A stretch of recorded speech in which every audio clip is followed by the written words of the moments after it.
Hello everybody, welcome to your live watch along of Spain versus Costa Rica in the Qatar 2022 World Cup. You have either side of me both starting 11s for Spain and Costa Rica. Down below is the substitutes for both Spain and Costa Rica will be going down the bottom of your screen. Costa Rica needed any more encouragement, if Spain needed any final warnings, the Japanese have made it clear that no favourites are immune from an upset. What comes next? The anthems. Playing the national anthem of Spain. أصحاب السمو والمعالي السيدات والسادة يرجى التكرم بالوقوف في حال القدرة لعزف النشيد الوطني لأسبانيا.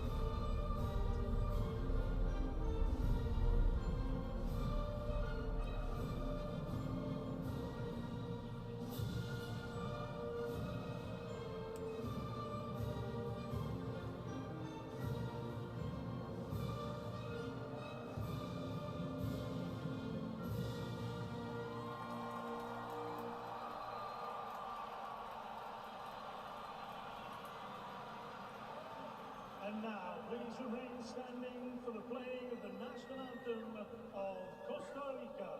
والآن يرجى الاستمرار بالوقوف في حال القدرة لعزف النشيد الوطني لكوستاريكا.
Still a dozen teams we haven't yet seen at these finals. The next two up are Spain and Costa Rica. Kick-off just moments away.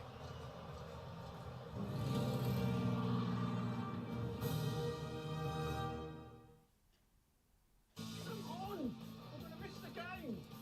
Yeah, you are. And that's why KFC Delivery sponsors ITV's coverage of the FIFA World Cup. Add cognac and fromage. Be a bad time for the broadband to go down. Don't worry, Vodafone full fibre broadband is up to 5 times more reliable than standard. You did switch to Vodafone, right? Switch and save £200 on average versus BT. And with Little Bear all tucked up in bed, the grown-ups enjoy responsible drinking at reasonable prices. Where's my gin fizz? Get your kicks on Just Eat. Have it, have it, have it. Matchtime meal deals on Just Eat. We got it. Did somebody say Just Eat?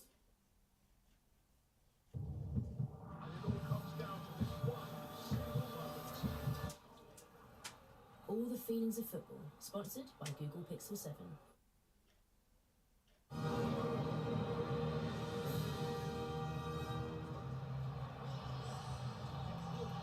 Spain versus Costa Rica is match number 11 at this World Cup. It's another of the favourites against another of the underdogs. Luis Enrique has sprung one or two surprises with his selection, not least starting Manchester City's Rodri at the centre of his defence for the first time in what is the player's 35th international. He partners club made Aymeric Laporte there. Cesar Azpilicueta plays because Dani Carvajal is L5 from Barcelona. Looks like Come on! Cesar Azpilicueta is playing. is Spain's youngest ever World Cup player. I fancy that Costa Rica will respond with a 5-man defence. It was a feature of their World Cup run of 8 years ago. Navas, Duarte, Borges, Tejeda and Campbell are still around from the class of 14. Jurison Bennett of Sunderland becomes Costa Rica's youngest ever World Cup player. Both he and Gabi were born in 2004. Lee Dixon, if that doesn't make you feel a little bit old, what effect will this game take from what we've seen this afternoon? Well, I think the Japanese have done Luis Enrique's team talk for him. I think he'll just mention that. Don't be the third one in a row to suffer a big shock. And the last two, underestimating to say it's a big shock. I think the Costa Ricans will get a lot of power from that before they kick off.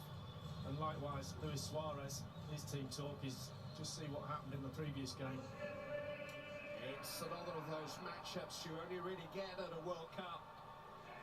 Another mismatch in population terms, nearly 50 million plays 5 million. But Costa Rica in all white are a good underdog. It's a role that just suits. Here we go, the game's on the way. Costa Rica versus Spain, folks.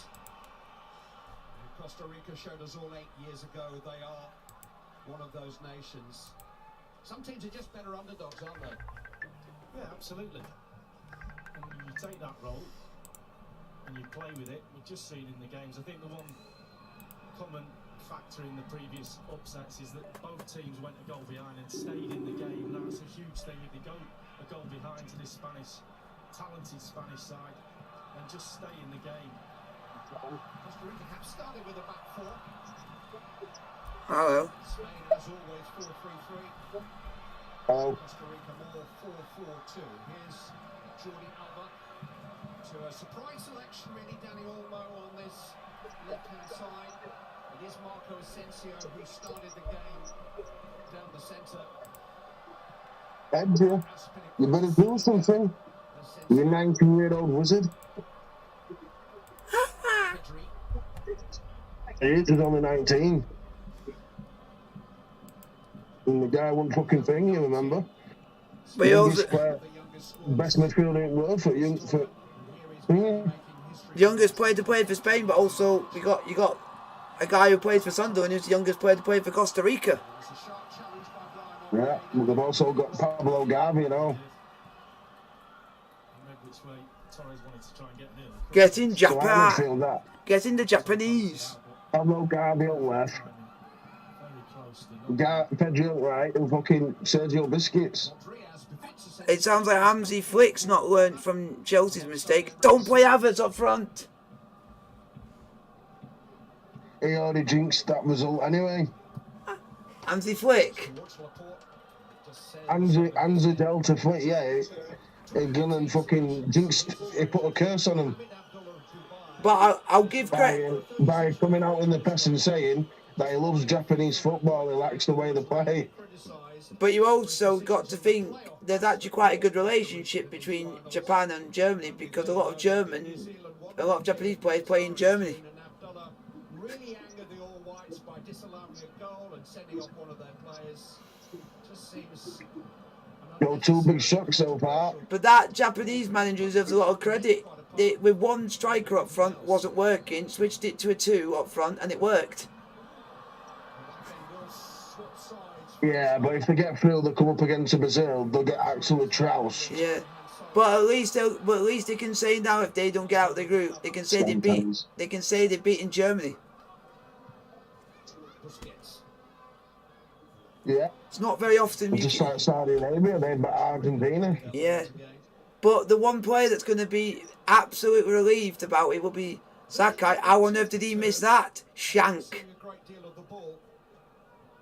This may be the pattern for the Because I thought he was going to score and then he ended up shanking it. Asensio. Yeah. But the both goals were well taken from Japan. Oh. And that's why he's in my team for the World Cup. And the free kick from Emerick Doing a ball like that and Donny Almo missed. himself at those World Cup finals. He's just been a 35-yard fucking in-swinger. With his performance Fucking Donny Almo's nearly scored from it. I don't think I've actually got anyone in my team that's actually playing today. Well, watch the ball and you'll see it. seconds after kick-off, I think the celebration Watch it. I'm a He bit. just fucking bends and whips it to Donny Almo. Oh, I have. I've got one player in. I got one player getting me points today. One. Torres on the other, they play really wide. Keep looking. And you're not going to believe who it is. If I say to you the word biscuits, On this right-hand side, he's going pretty narrow at times. I got Sergio Biscuits because I know he would play. Like they do switch. Keep looking. Is he actually? I don't. I'm just looking. Yes, he is playing James Yeah. as the captain. I need him to actually do something then. But he's that slow. He's not going to do much. Alba. Keep looking and you'll see Pedro's ball. That out took the That's defence only a in one 19-year-old goal. guy doing something like that. He had to take it first time and just direct it. And he Chelsea. wide. Because any chance you could fucking Oh. put 200 million on the table for the punt. Do you know what been? Do you know what been He's a done? right player. You know what been done over As you said, again? over Yolo's head, and he's waiting. I had Antonio Rudiger in my defence. And then just snatched at it right at the end. Really been eased back into action during the But I just went with players that I just didn't care about if they win or lose. I just went with players that I know are going to play. Yeah, but it's just like me earlier. I had someone from Croatia called Sosa. I'm glad I didn't watch that game because I heard that game was very bad. Spain have had a little bit of influence Yeah. in the camp. Alvaro Morata, So the only other players I've got left that I could get points from would be Courtois and or Edison and Neymar. It's a nightmare ball to defend as a fullback. Gary Neville will tell you. You've got one So I got Courtois getting me points for the last game tonight. over your left shoulder. You do know, Edison probably won't be in the net. It'll be Allison. Yeah, I've just got him on. I just got him on the bench for just in case, because you never know what can happen. Pedro, stop doing balls like that. That's why I picked my main keeper as Thibaut Courtois, because I know he'll play most of the game for Belgium. Rodri played the last 15 minutes of Oh, am I a dumb cunt? the game in Jordan last week at centre back. He switched I've got Am I 8. just a dumb cunt? I'm a dumb cunt. 45 minutes of the Nations League win over Portugal in September. Oh, what am I doing, man? As far as I can see, they're the only minutes. Can you even take any players out? Nope.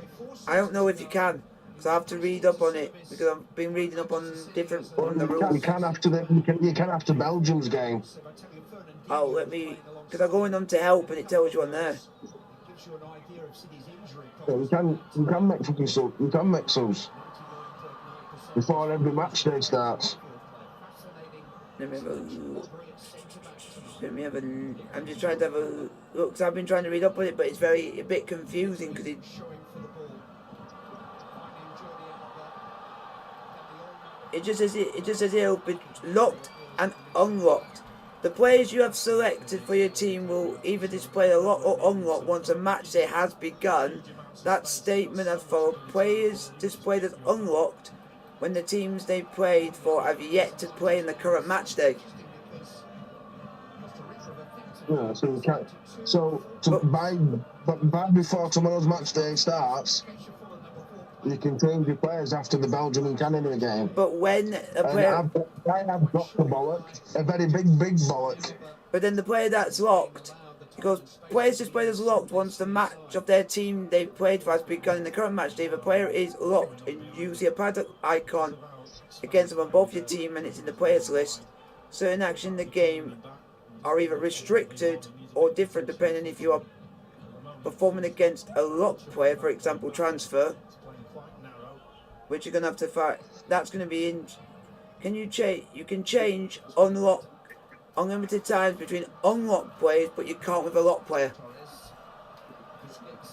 I'll tell you something. I have dropped one of the biggest fucking bollocks I think I've ever done in any football fancies. You can change. Yeah, it says here IG between two players who are both not playing the current match day, so you can unlock them if they've not played in the current match day. Yeah, well, I've got Valverde, he doesn't play well tomorrow's match day, so I can make a substitution after the Belgium and Canada game. No. Because it's got 2 free, because everyone gets 2 free transfers, James. It says automatic substitutions will happen at the end of a match day if you pick one during the match day. I'm on about substitutions. No, I'm just saying if you've got if you've got a player on your bench, but you forgot to play him or something, and they know they're playing soon, means as soon as the match is over, it then swap it over as soon as the match day is over, so it's ready for the next game. Because the match day 1, you can still, everyone gets 2 free transfers to make. So after the Belgium and Canada game, you can swap 2 players and bring another 2 in instead of them. You will get a limited allocation of free transfers to use over the course of the World Cup, depending on the stage of the tournament. Yeah, and you only get unlimited transfers, James, on the pre-tournament. Match day 1 you get 2, and match day 3 you get fucking exactly the same. Yeah, just for it's basically group stage where you get 2, but then before the start of the round of 16 you get unlimited. Who scored that? Another player was going to put in Danny Olmo and then fucked it off. Come on, Sergio Biscuits. I've dropped one of the biggest bollocks in my life I've ever done on football fancy. Is that because you're not put Pedri in? Yeah. But then you got to have thought if you'd done that, you might not have had the money to either get Messi or Neymar.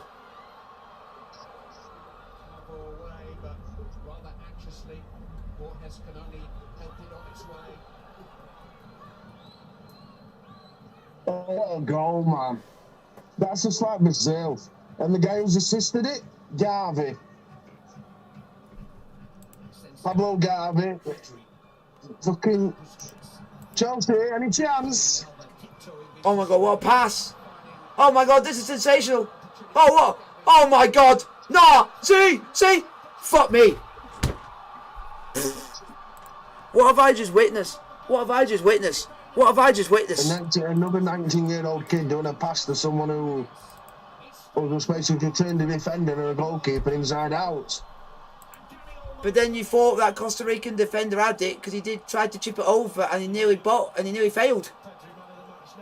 Yeah, and I've dropped one of the biggest fucking bollocks I think I'll ever do in this tournament. 1-0 Spain. I'm not going with my guns and putting Pedri and Olmo in. It's funny enough, the only guns I had was to just put Messi and Neymar in, and that was it. The others were all just. I know. That's it. But you dropped a bullet with Lewandowski. I don't. It doesn't matter with me because I know I'll get something with Neymar or something. I'd take him out. James, I'd take him out because he's never scored a goal in the World Cup. I have faith. I have faith in Poland. I have faith in him. Good luck then, because he's not looking like a player what can score in the World Cup any day soon. Just remember this, James.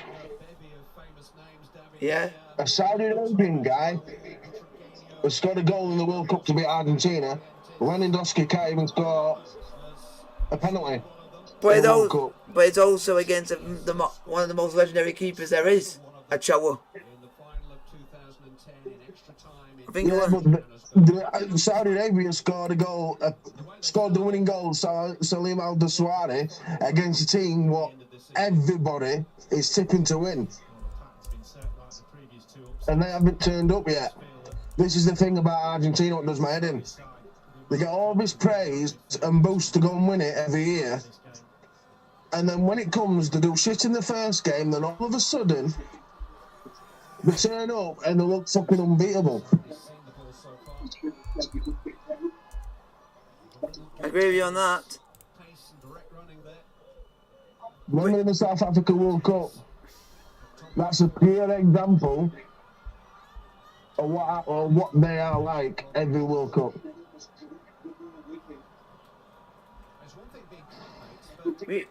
Brazil are not going to have it their own. I don't think Brazil are going to have it their own way tomorrow because they're playing Serbia, which are not going to be easy. Yeah, but it'll all be about. Yeah, but they can't contain Neymar for 90 minutes.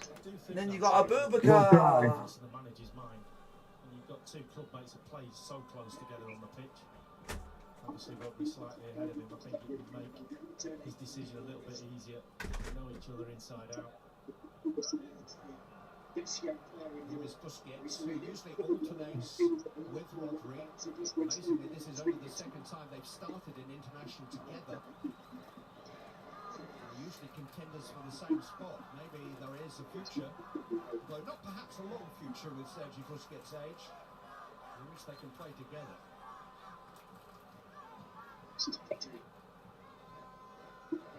Olmo, who took that chance so expertly. He had to spin and almost drag the ball with him.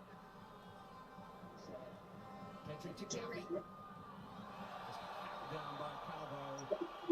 Too much for the Costa Rica defender. Well, he knows what's coming. The first touch is just sublime. He just takes it out with his feet. He's played every international since his debut just over a year ago. He only turned 18 in August.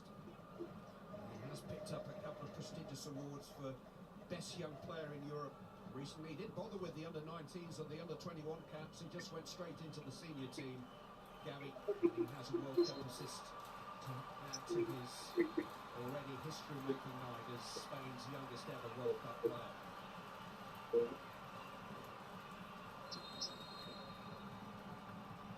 This is Pedri. Getting past Fuller. Now here goes Bennett. Was a foul.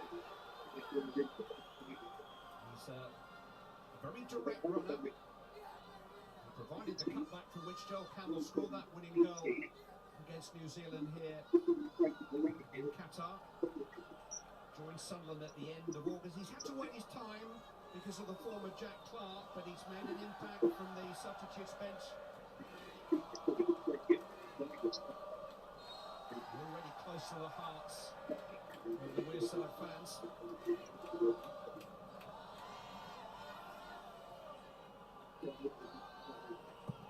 Campbell's come out to take the free kick. Calvo's underneath it, but the flag is raised. And Spain will have a free kick. Yeah, really high line from Spain. Really important that you don't drop in there early.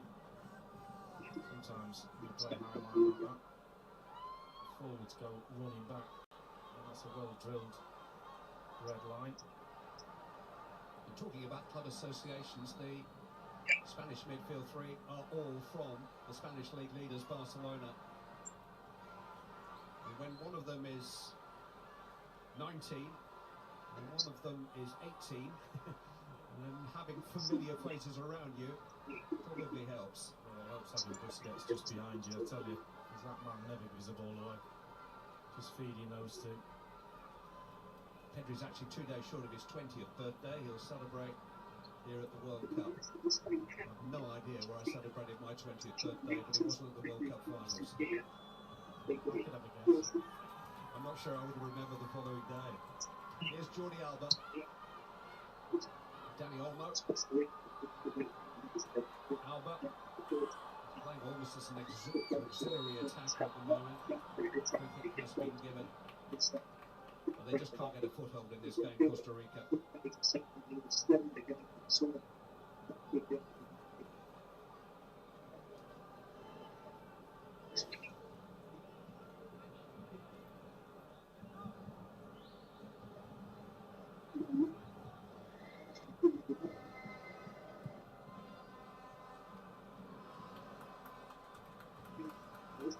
Simon, the Spanish goalkeeper, as much a spectator as the rest of us so far.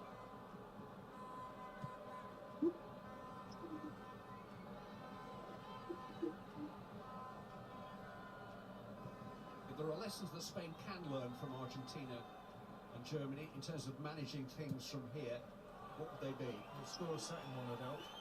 You know, when you've got a team as laid back and pushed back as Costa Rica are, you have to make the most of it. And I think Gary Neville talked about the lack of a natural goal scorer up front for Spain. The way they've started, it looks like they can get goals from anywhere across that front three at the moment. But they've got to do it. Otherwise, as you said, 1-0, they're still in the game. And we saw the last two games what happened then. This might come for Campbell, though. Just a little lost. The pass to Fuller was on.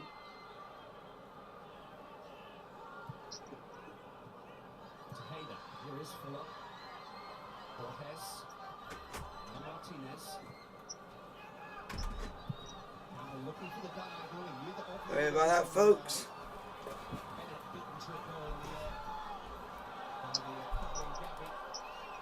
Hopefully I've not missed much. No. Not having missed anything. Because I just went to go and see Mum and Dad because my dad's got another interview they wanted to tell me about. What a fucking goal that is again.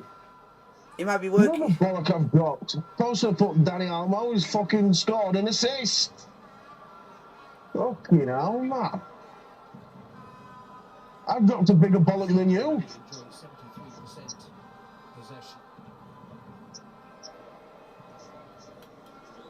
I must be stupid, mate. Like, seriously stupid. I must be dumb. Yeah, the other one I'm surprised none of us have picked. Pedri Kylian Mbappe. does a ball to Jordi Alba. And fucking Jordi Alba just swings it fucking in. Fucking hell, man.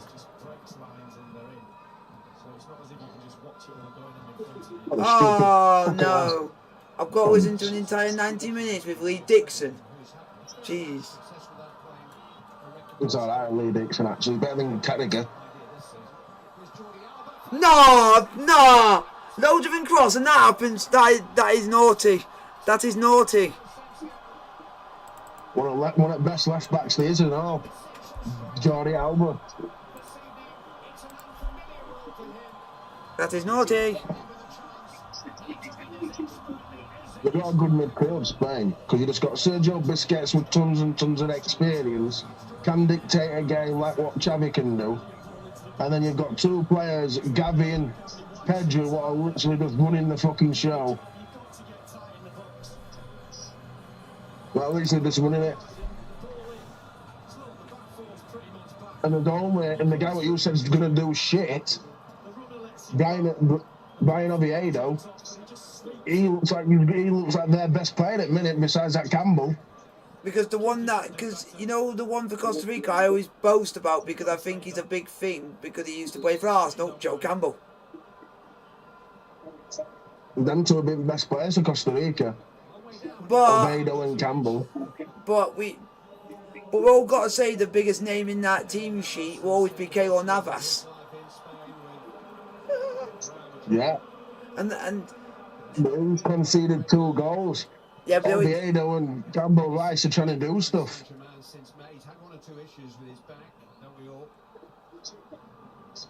But they're just shots where any keeper, they might not have been able, even Manuel Neuer can't even save them. Good game next Tuesday, Spain against Germany. Oh, what time is that? Because I could have been another shot in the foot. Wanders off his marker and stands in space. Messi like just standing still waiting for the ball to come to him, and then he gets it and turns, and then as a back four you have to drop off and run towards. You said Tuesday, they don't play Tuesday, do Spain. Forwards want you to do. You've got to go tight. Well, that's what fucking Clive Tilsley said. Tuesday it's Ecuador, Senegal. If we play Tuesday, we play Wales. Might be Friday then, the following Friday Yeah. or Thursday. But the good news I'm is, just going on what this fucking commentator said. yep, and I'm going to miss Ecuador versus Senegal and Netherlands versus Qatar.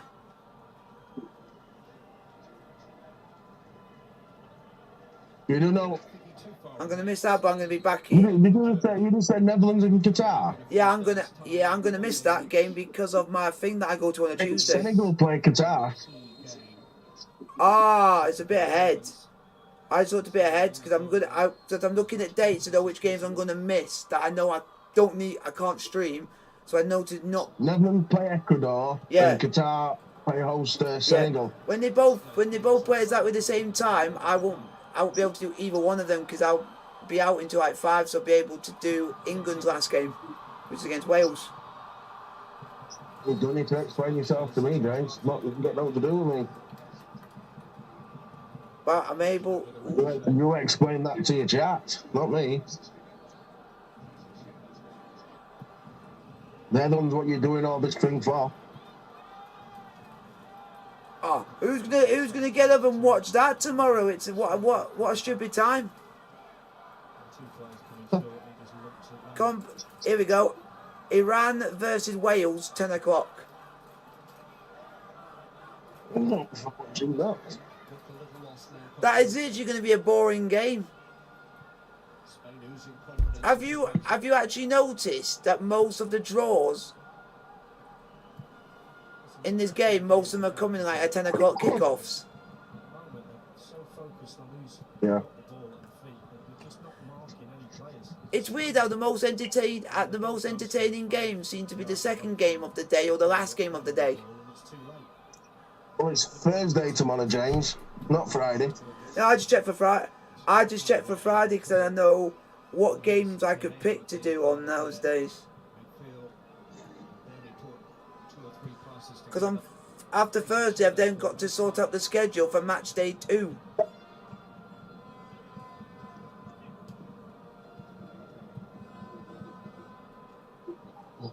I think I've only got one game for that day.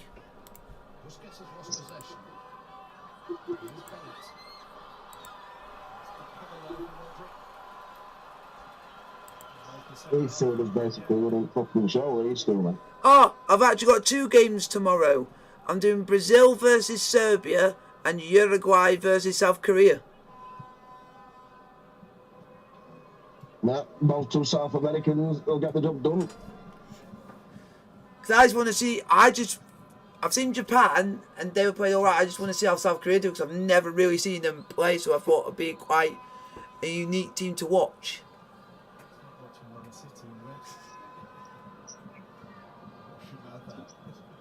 They'll get crucified. Yep. Especially when they've got Darwin Núñez, they've got Cavani, they've got Suarez. And Valverde. Yep. And then in between those two at 4 o'clock, you got Ghana versus Portugal. Another good game to watch, see what Ronaldo does. That guy's got to play nearly every game because he's not going to have any football to go back to afterwards now. Until if he don't sign to another club. Yeah. Uruguay versus Korea. Yo, you got a French ref. Ah, good luck.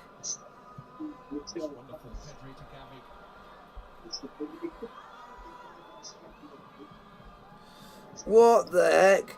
They got a Zambian referee for the Belgium Canada game. That's gonna be interesting.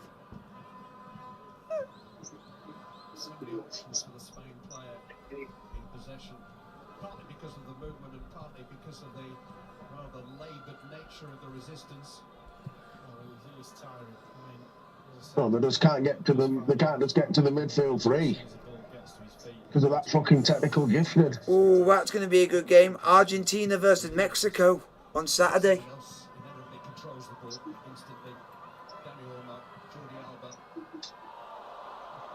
No! Who just did that? Whoever did that, you're a dick. You just literally crucified a Costa Rican for doing that. You just crucified someone for life. You just humiliated them. One guy One guy literally did two, went through his legs twice. There's some Olay football being played by Spain already.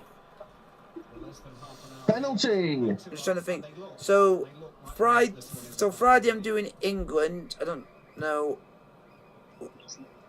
I don't know what other game to do on the Friday. James, we sort it out after the 2 games, man. I know, I'm just trying to think, 'cause I want to get ahead of myself. So It's only fucking Wednesday. I know I'm getting ahead of myself, so it means I'm not like having to rush to do it all. So at least I've got them all jotted down and I know what I'm doing. Who's stuck in this? Fernand Torres. Interesting. Ooh, I won't do Qatar versus Senegal. I might do Netherlands. Ecuador. That might be an interesting game. That might do. Or I might just stick to doing England.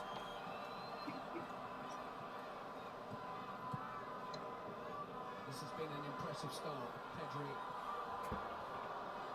Jordi Alba on the edge of the opponent's penalty area. No!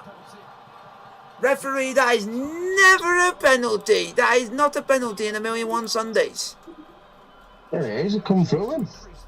The play looked like he went down too easily. He's gonna go down if he's getting fucking took out from behind. Shaking his head. Let me stand behind you and fucking take Achilles out. He didn't really take it. He didn't really take his Achilles out. He was literally sliding and just stuck a leg out to try and get the ball, and he ended up kicking the back of his heel.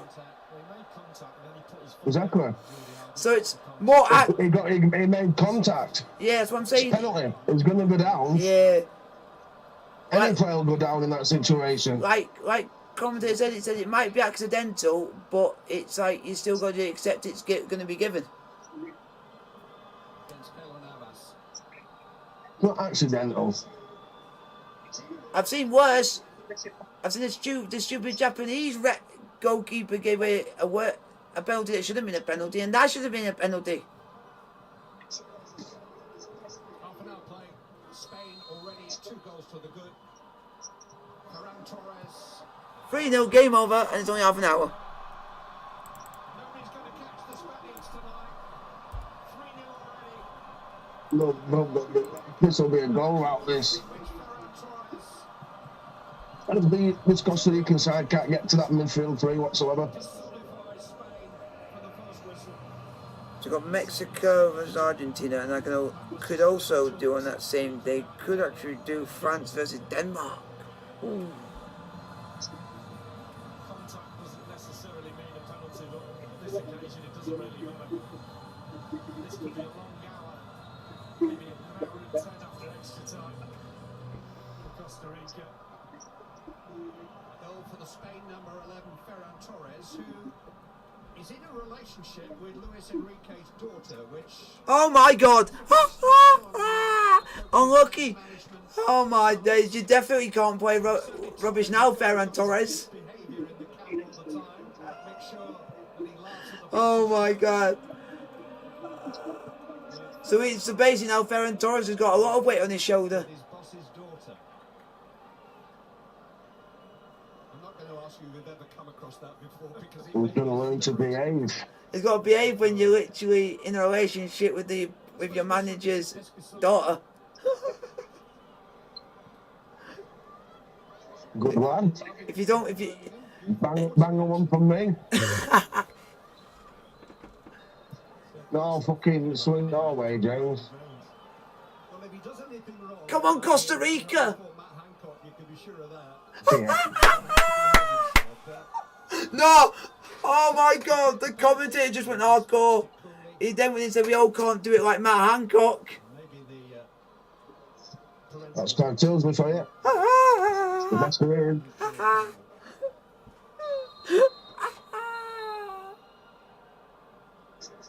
whilst we're on the subject, Sierra Martinez, the daughter of Luis Enrique, is a very, very accomplished show jumper and polo player. She's quite famous in Spain in her own right. So they are.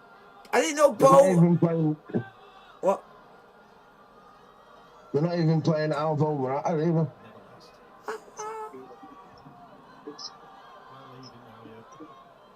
Come on, Costa Rica, get a goal back. And maybe the comeback might be on.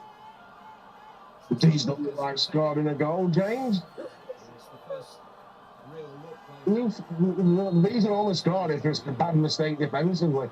Which, to be fair, these do not look like they're going to make a Yes! mistake. Oh, the ball went to you. All you have to do is shoot. Then And actually, you want this Spain team to win anyway, due to the fact of Aspilicueta playing. Come on, Gamble. I want to show us. Legend.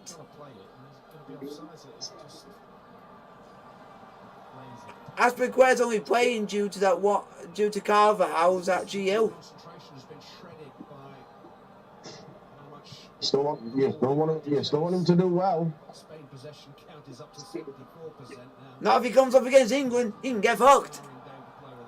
He's not going to come up against England. No, I'm just saying, any Chelsea player that comes up against England, you can get fucked. These won't make it past last 16, James. Spain. Just like Germans will be out in the 16 and all. The Germans.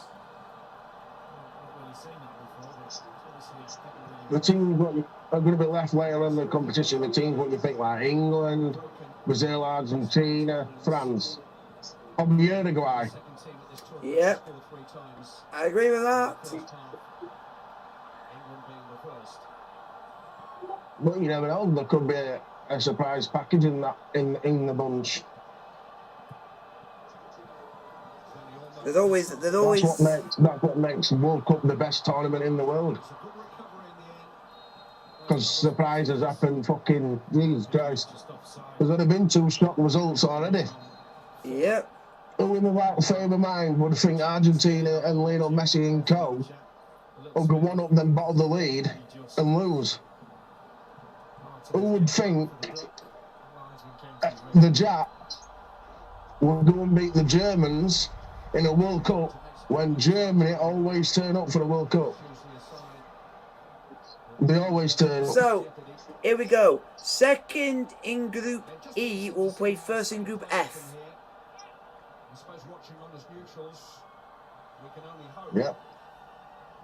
Which would be Spain or Germany would more likely be facing either Croatia or Morocco. Exactly. If it's Morocco, they got more of a chance. If it's Croatia, they don't have a chance. Well, they drive with Morocco, so it's one of them games, isn't it? Hope could happen.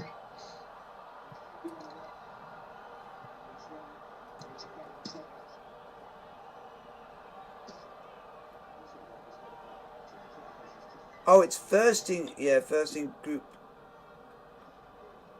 feeling we're going to be talking about more player-manager relationships as this game goes on. He could put a spanner into all that work as well. There's France, England, Argentina, Brazil, Uruguay. You probably could throw Portugal into that mix. And then, just because of how strong their side is. Yeah. And then, because if you not looked at their side, they have literally dabbled with everything. Yep. So it looks. So more likely, I think first might be Croatia in that group, but then the second in Group F will face first in Group E. Well, the minute the strongest in this group between Costa Rica, Spain, Germany, and Japs is Spain at the minute. So Spain.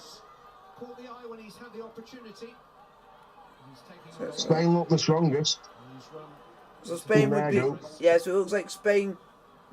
We don't know who they could be coming up with, but more, I think it could be Croatia. I think it could be. If they do, I think there'll be a match for them. A world class in, man. He's a talent and a half, and Gavi.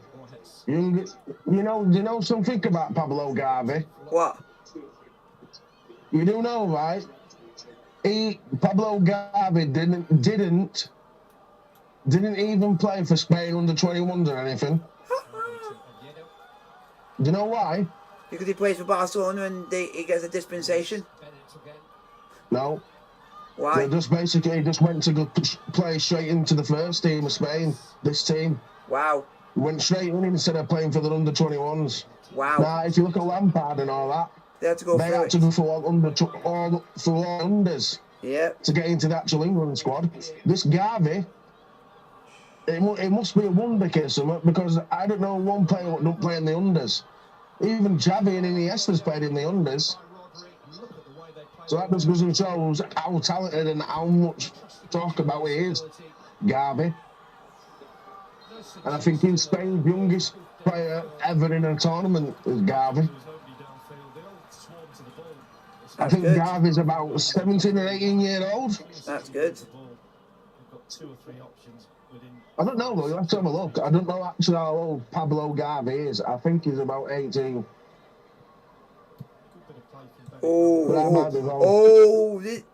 I think I found another fixture for the knockouts could be a bit entertaining. First in Group G could play second in Group H, which it looks like Brazil, who could top their group, could be playing second in Group. I think it's Group H, or I'm trying to find. Yeah, it is second in H faces first in G. I need to remember that. G, who's G? James. Yeah. Did you get any pizza? No. So it's first in G, so H, which is Portugal and Uruguay group. So it looks like Brazil could end up playing either Portugal or Uruguay. That's PlayStation football. Oh my! Oh my God! Brazil are not going to have an easy run to the final if they make it.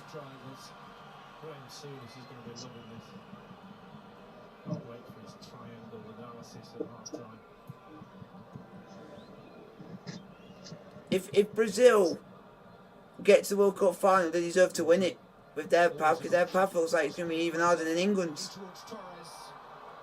Well, yeah, because like they keep saying, if Argentina and Brazil both in the groups respectively, then both will guaranteed to play each other in the quarters.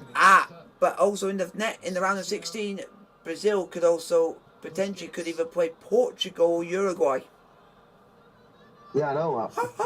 I know. So that's even harder because of Brazil and Argentina are the two favourites. What looks like it's between them two, right?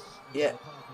If they play each other in the quarterfinals, you'll probably have to sit there and say to yourself, "Well, that team's going to win then." Yeah. Mathematically, but obviously in the actual game, they could obviously fold up and curl over. But if you think logically, because it's them two in the top of the thing to win it, you think, well, if Brazil beat Argentina, could an England side beat a Brazil side? Possibly not, because of the defence pairing. Wow. But if Argentina don't finish top of the group and they finish second, they could end up, by the way it's going, could face France. Yeah, but who do they think will win the group?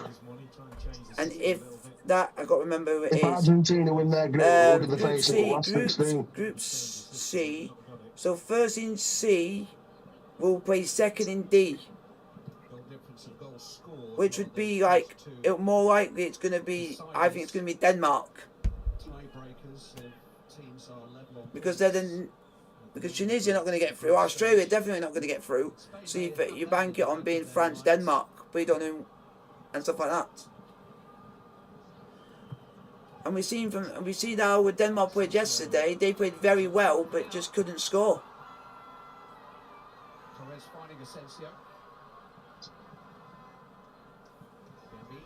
Oh yeah, speak.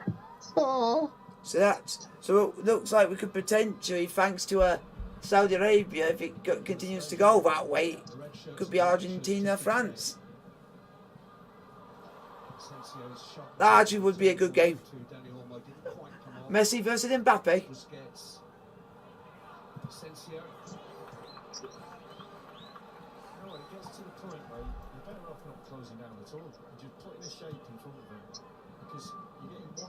Trying to go to the ball, and all you're doing is burning energy up because you're getting nowhere near them.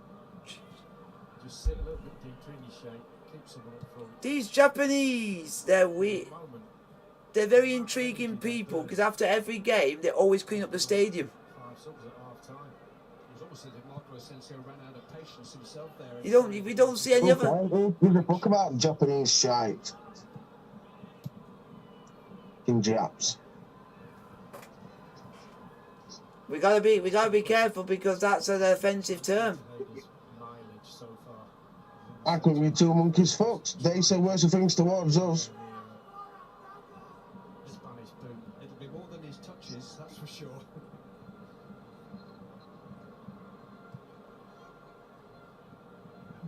It can't be alright for them to say something, but when other people say something about them, they go and play Isifit over it. This life works two ways, not one. But it's also the British government have said that we're not even allowed to say it. And not being funny, who come out of them either. This country's already gone down in a shit pan.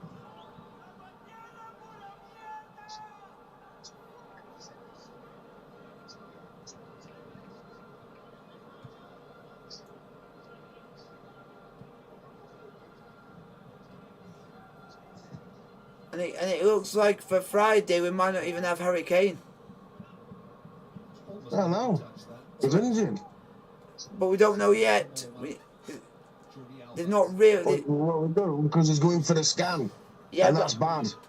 Yeah, but a lot of pundits are saying they don't really know more about it because it's not been said by the manager himself. It's been said by a player. Which well, that's bad. He's a player shouldn't come out and say that. It should be a manager. And do you want to know who it was? Connor Cody. Connor Cody, which is not right, and even pundits have been saying that they're just masking over it by having a player doing it than the manager. Exactly, when he's basically been told that he's going for the scan. Because it's to make it to us that he could play. The guy literally had bleeding on his ankle. Bleeding on his foot, inside his foot. Yeah, and Graham Souness. That's bad. And Graham Souness, for once, talked very much sense. He said as soon as that challenge happened, he should have been immediately off. No, I don't know how you mention all that to me, James, because you don't listen to my opinion on stuff anyway.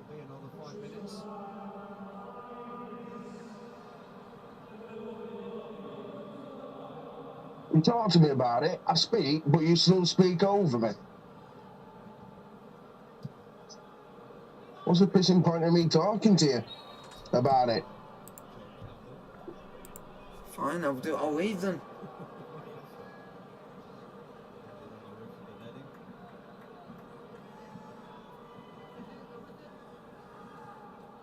Playing his football in Mexico now. He's actually an Arsenal player for 7 years, but he only ever played 40 games. He was loaned out a lot.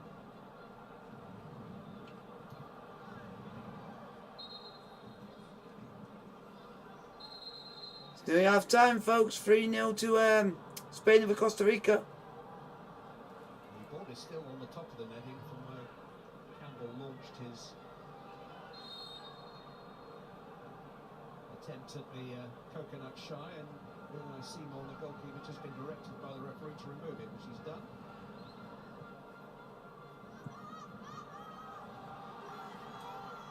Then Bennett playing with a little bit more appetite than some around him.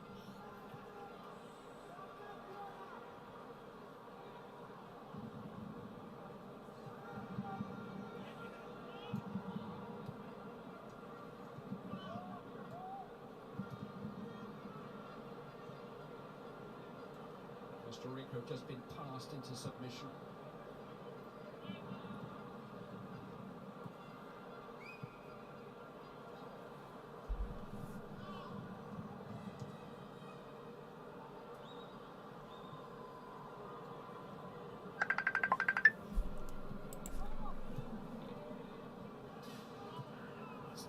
Pass from Rodri.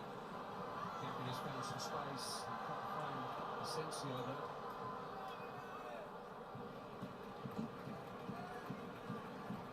See that one, Duarte goes really tight to someone into the midfield area to try and get close. The ball's gone by the time he gets there, and then he's just got to turn and lumber back to a huge gap that another player's filled with a Spanish shirt on. Well, of these square passes lull you into feeling comfortable with the cover that you have, and then from nowhere, the 8th or 9th pass is a penetrating one, a forward one. And you realise you've left gaps and that somebody in red has ghosted into the gap.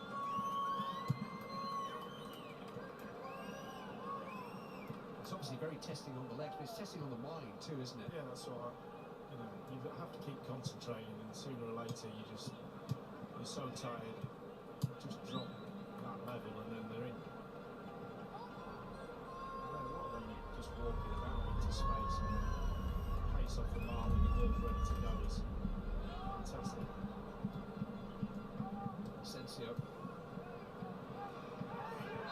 Yeah, the referee put it his way. The referee started to play for Costa Rica now. The referee played for Costa Rica. I never thought I'd say today. It's a FIFA initiative that I wasn't aware of, but it doesn't surprise me. Tina's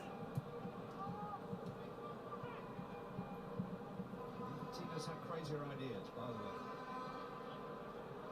Got about 60 seconds left to half time, folks. 60 seconds.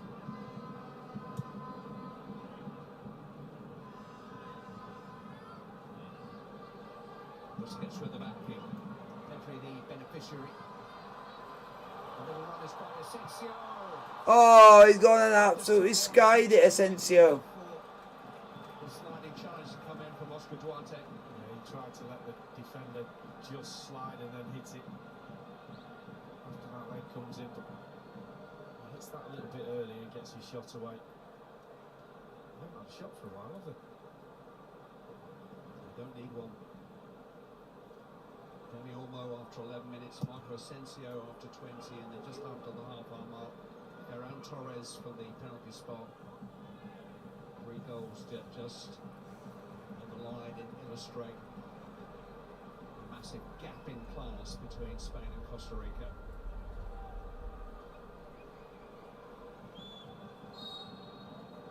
That will do for now. The only sobering news for him. Half time. Costa Rica 0. Spain 3. Can't see any change in the pattern of play because Spain have been at it from the outset. Their play has been beautiful on the eye, and it's come with 3 goals, which only just begin to underline their dominance. Half time, it's Spain 3, Costa Rica 0.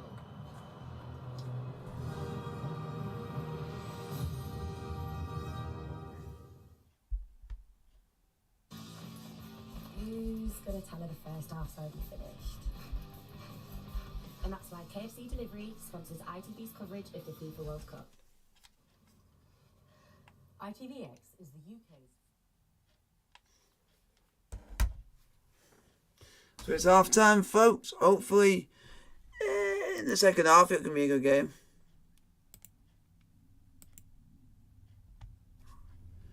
Nothing out of my stream. We are all nice on here.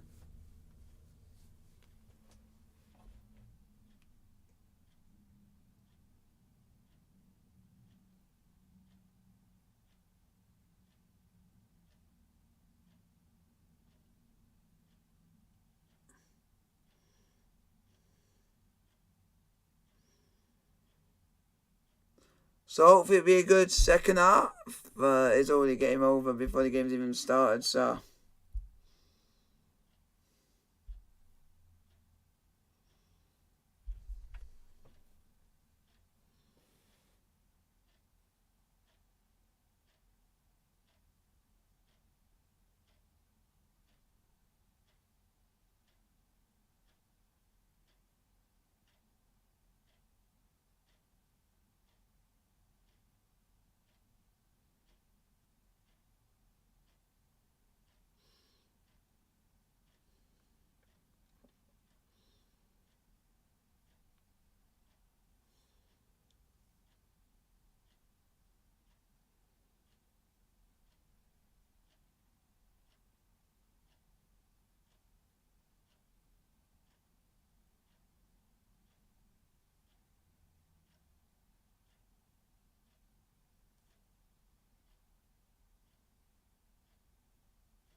So, guys, I'm gonna pop off.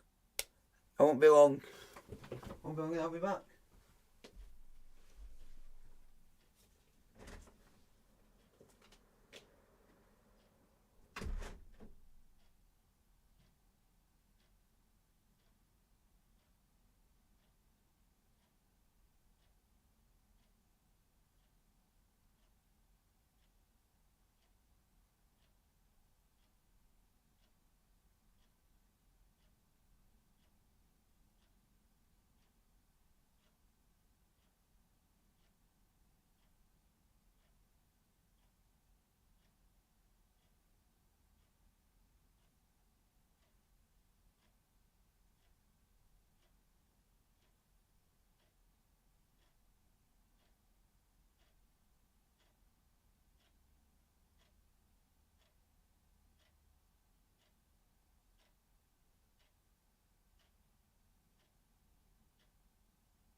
wants to admit. Yeah, I'm looking at it. Because I'm just leaving him to do his own things. So, hopefully everyone's alright.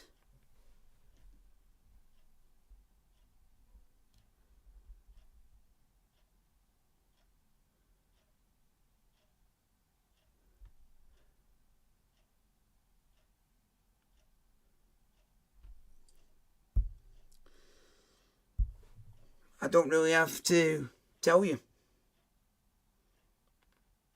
And also, why do you go and have to be so offensive to people from another country?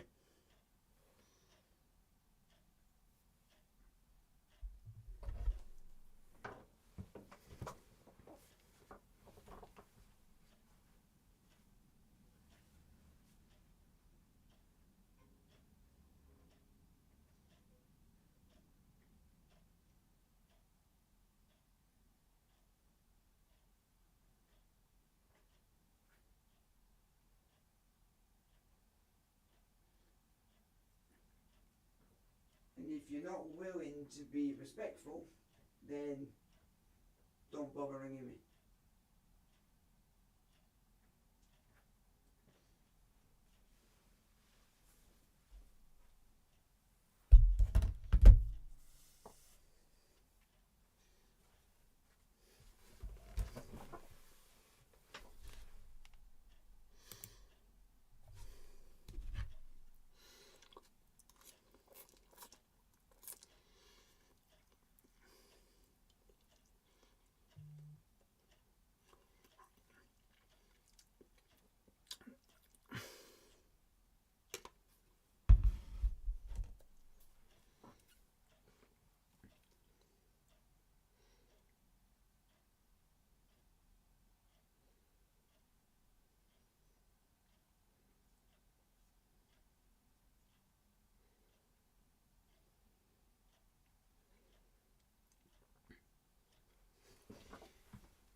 It's an offensive term.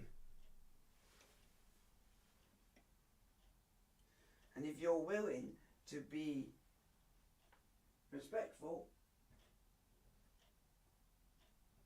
to where people are from, then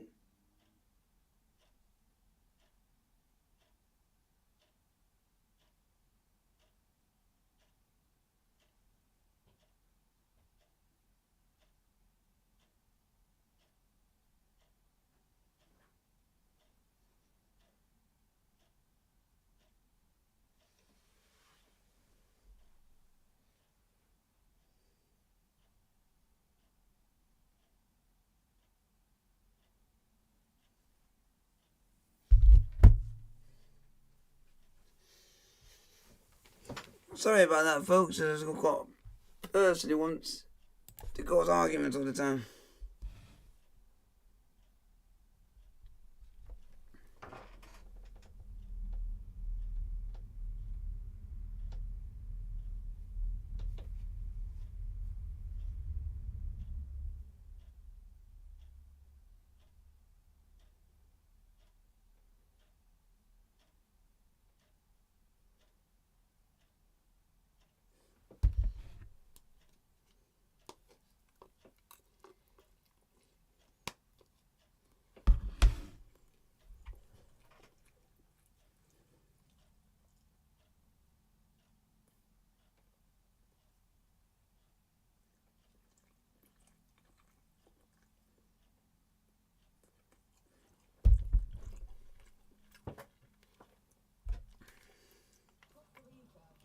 They conceded 8 in 15 in qualifying, so the defence was actually meant to be their strength, but we're not seeing that. Yeah, I mean, Spain are coming out for the second half. You can get in a great shape, but ultimately you need to learn how to press. You need to make sure that you're pressing out of that shape. You can't just be passive in that shape. It's been surprising, really, how they've not really put any tackles in, not even tried to press. They need to do more in the second half. Right, let's see how they get on. Our commentary for the second half, Lee Dixon and Claire Tilsley. Well, Costa Rica have responded by making a substitution. They brought on a centre-back, Kendall Waston. Second half on the way. Spain 3, Costa Rica 0. is they were from set pieces. And they're going to have to win one in order for him to score. There's Joel Campbell. Run off the ball by... We can say we want, but he's not getting one with me. Boston is on Carlos Martinez, who was playing at right back in the first half, has gone off. It looks like they're sticking with the back four. I assumed with the extra defender coming on that they would try out a back three, at least for the forthcoming 2 games. Yeah, there's a bit of a mishmash at the moment. Duarte's playing on that right-hand side. Fuller's playing sort of as a wing-back. It could be anything. He could play 10 at the back in that first half and he wouldn't have got anywhere near. The boys are right and Eni's right as well about you have to be engaged when you're closing down together. Otherwise you might as well not bother. The final score could be anything too. There's Jordi Alba. Pedri.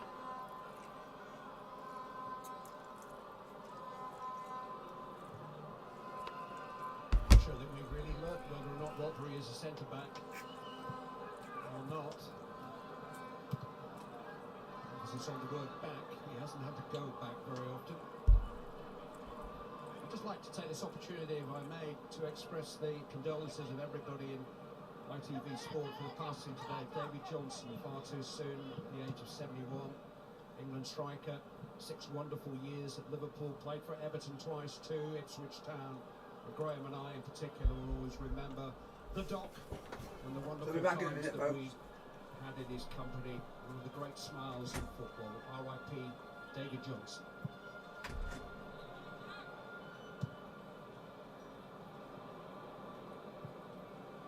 Here's Cesar Azpilicueta. Sergio Busquets. Top by Borges. No way forward for Bennett.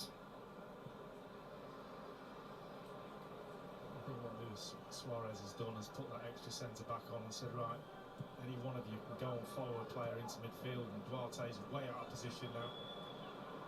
Azpilicueta taking advantage of that. Support is from Asensio. He wants a corner. The referee, well placed, he's given a goal kick. It's no coincidence that Duarte is closest to him from behind, trying to get back.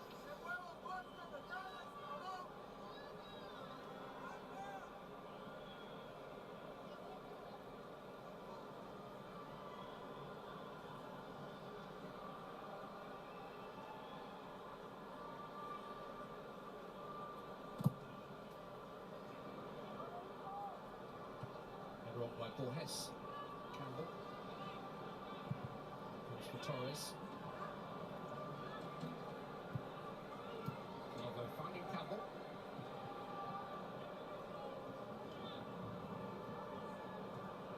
This is Oviedo.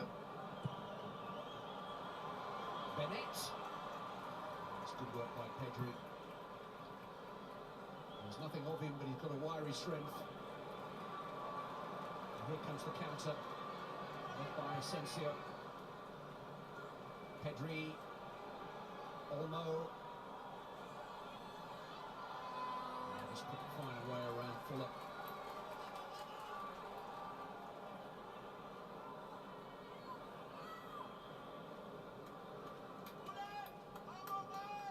Talk a lot about game management in these situations. Squad management is a priority for Luis Enrique. He does have some very talented players, some you'll be very familiar with on his substitutes bench. And that big deck with Germany coming up next Sunday. It'll be interesting to see how long he perseveres with his first choice 11.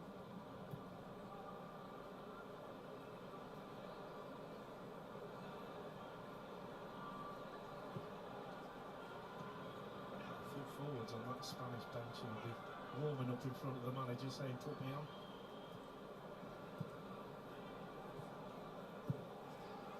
I mentioned earlier there has been an influenza bout within the Spanish camp, and certainly Carvajal and Morata have missed some training.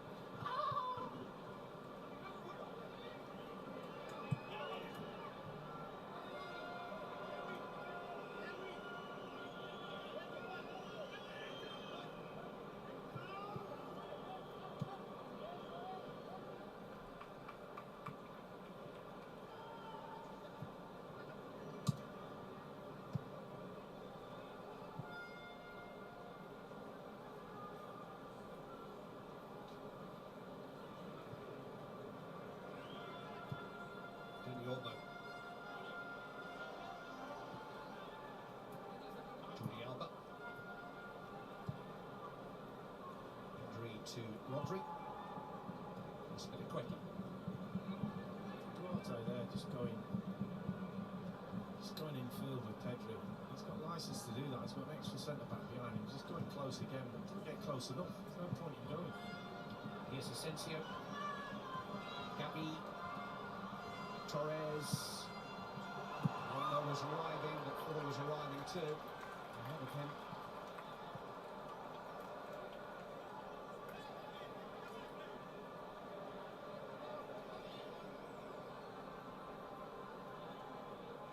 How's the tone and at times the tempo of a training session?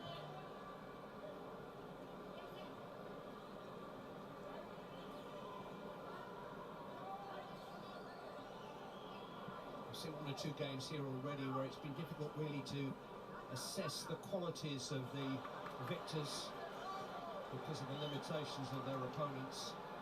And we won't know all that much more about Spain until the weekend. You can only beat what's in front of you. Yeah, game that's building up to be the Germany game. Germany right under pressure now.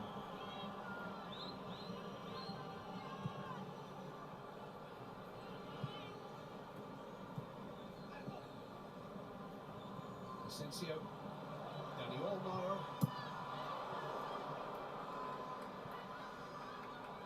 Nick of time defending.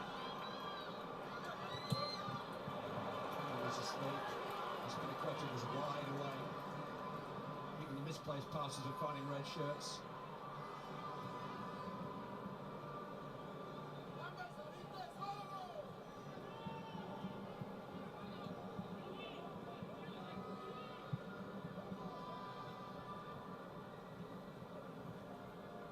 Pedri to Jordi Alba. Turned away by Duarte.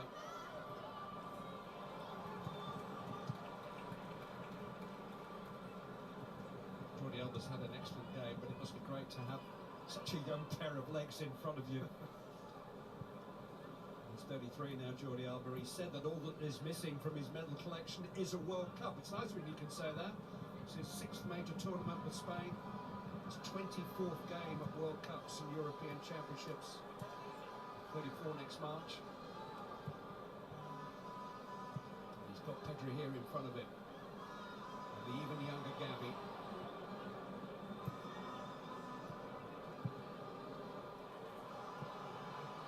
No problem for Gabi. Here's Torres. Didn't quite have it under control, but it didn't stop him scoring. It's that easy for Spain. Ferran Torres lost the ball there. He recovered it immediately. A quick swivel. And he hooks in his second goal. And Spain's 4th. And you better get out the calculators if Spain are in the mood, because they can score whenever they want.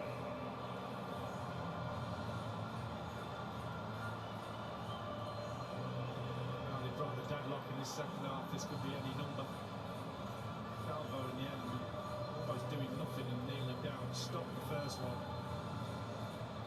But Oviedo and him and Navas can't stop the second one. And as you said, like before, it's like a practice match. 5-a-side goals.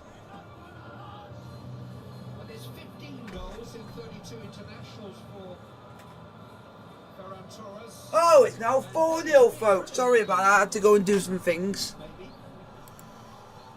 I had to go and do some things. So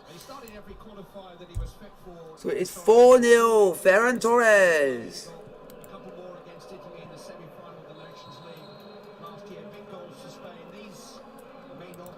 To a great deal tonight because Costa Rica have been so beatable. And Torres has scored the 3rd and the 4th. And it is time to make changes. And clearly there's very little wrong with Alvaro Morata because he's coming on and he has been Spain's go-to supply of important goals in the last few years. Literally can't wait to get on. Top scorer in the tournament at the moment, Torres. With Bukayo Saka and a few others. Thank you for the 2 likes. I really appreciate it, folks. Jordi Alba, Torres looking for that trick. Thrown behind by Brian Oviedo.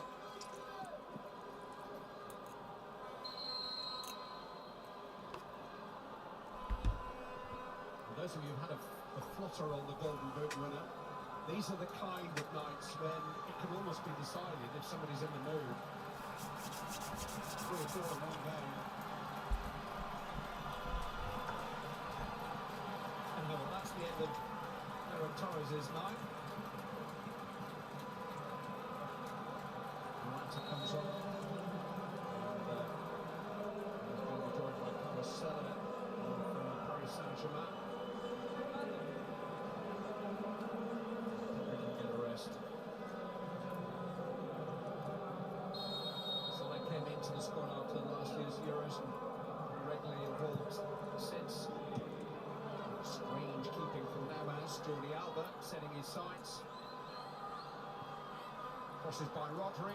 And the header behind is by Washington.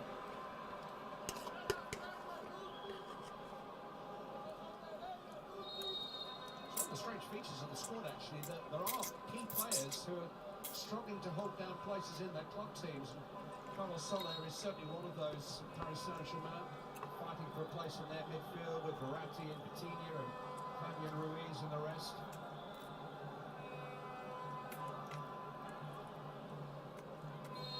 Torres has had limited time at Barcelona. Asensio's had limited time at Real Madrid.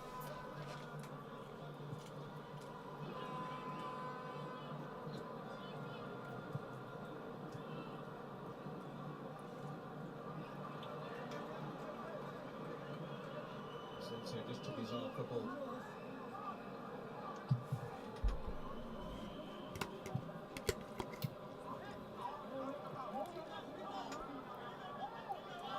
Decision's been Spain's right.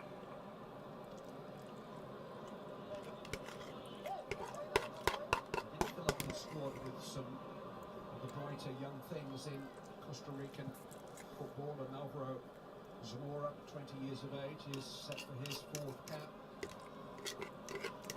It's always said this is a good experience for a young player.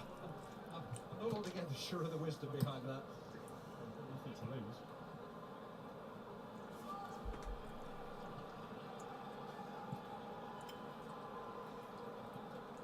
Hopefully you guys are enjoying the stream. Like, subscribe if you are new to the channel.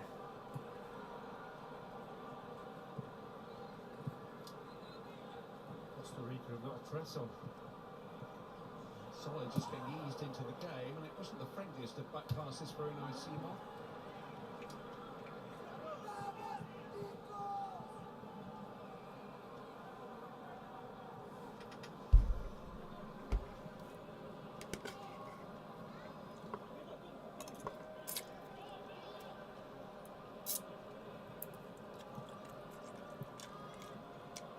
You almost hear the buzz of conversation going on inside the stadium.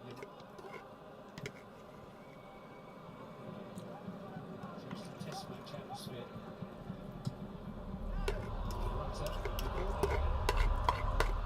Might be giving him the benefit of the doubt for now.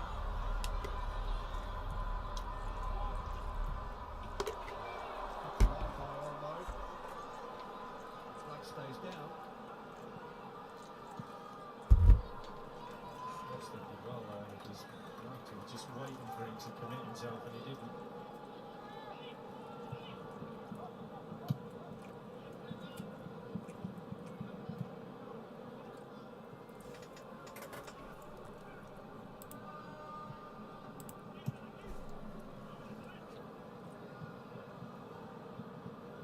I think in a couple of the other one-sided games that we've seen in the last few days, the team on the receiving end have still been putting in tackles, and some of them fairly loose, careless and slightly dangerous tackles. I don't feel as if any of the Spain players are in danger of being on the wrong end of one of those at the moment. Maybe something like that, Calvo just easing heavy to the ground. There's been an energy in the press of the other teams we've mentioned to get close to the player in order to be aggressive, but the white shirts have been nowhere near the red ones at all. Alvaro Zamora then getting his big chance. And in the foreground, a bit of Costa Rican history for a name you may be familiar with, Brian Ruiz. He now becomes the oldest player ever to represent his country in the World Cup finals. 37 years of age now. Played all 8 games of the last 2 World Cups.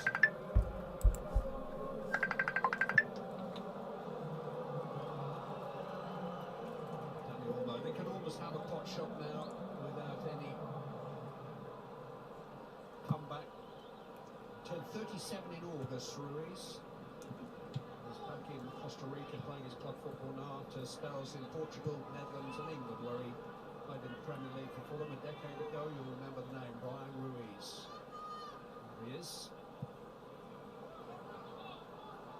And then still full of running. Zamora, I should say, with the burst down the field. Benet has been spared for future engagements, and here comes another player who's only just been called into the Spanish squad, another youngster who's really excelled in the last few months. Alejandro Balde will get his first cap. Spilicueta.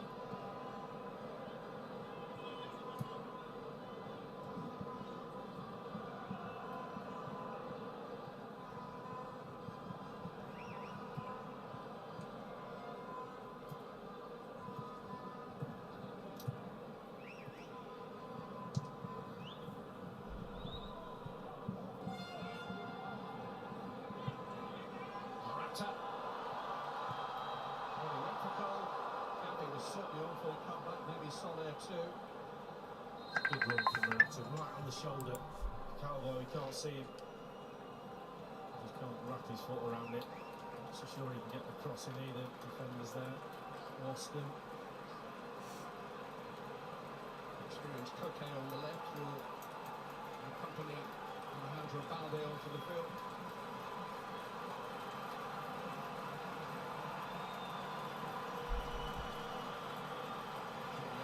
Straight off, and so to his Sergio Busquets.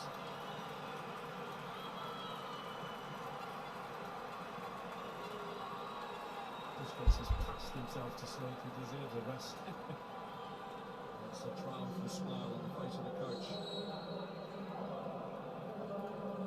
Won the World Cup at 21. Busquets is 34 now. Deserves a rest, although I'm never sure he actually breaks sweat, even at his very best. Makes the ball the other way. Ashton. His heat map will be one to look at. He's probably not moved more than about 10 yards. Soler.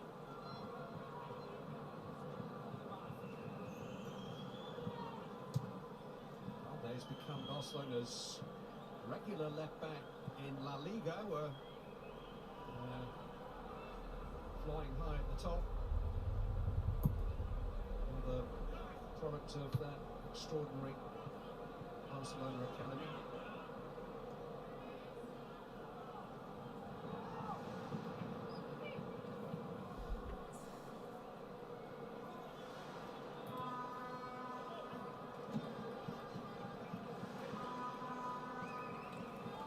I said partly in jest about 5 minutes ago.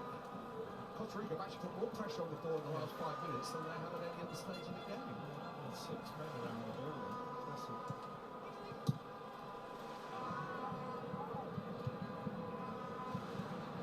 Expect a 5th goal very shortly. I expect the 5th goal soon. In their mindset surely now. And there against Zamora, 2 newcomers. How they can shortcut him. Oh no. Balde's gone on. Won't quite catch that, I don't think. The flag has gone up belatedly. There's a goal kick. He came into the squad 2 days before the tournament. Only made his under-21 debut in September, but 19 years of age is plenty old enough to take the place in this squad. That's all full of these. He's had.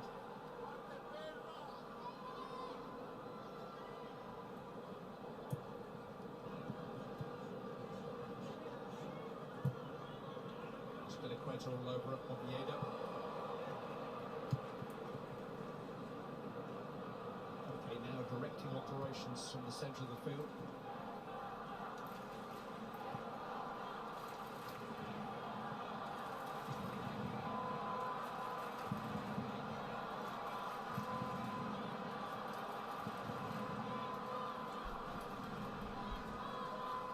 Very acquainted himself with the ball. That was good from Bartello. He's gone into the midfield and won the ball back for his team. He's been given a different role in this half. Brings up that speed of him, so Oviedo. All the way along the line.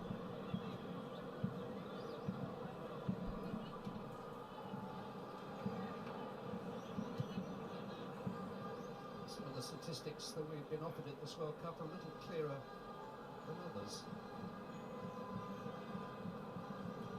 We've got some smart brains of football in the RTV team. We've been trying to work them out all week, not me, but trying to work them out all week, not me. So, Statistics provided by FIFA rather than by ITV.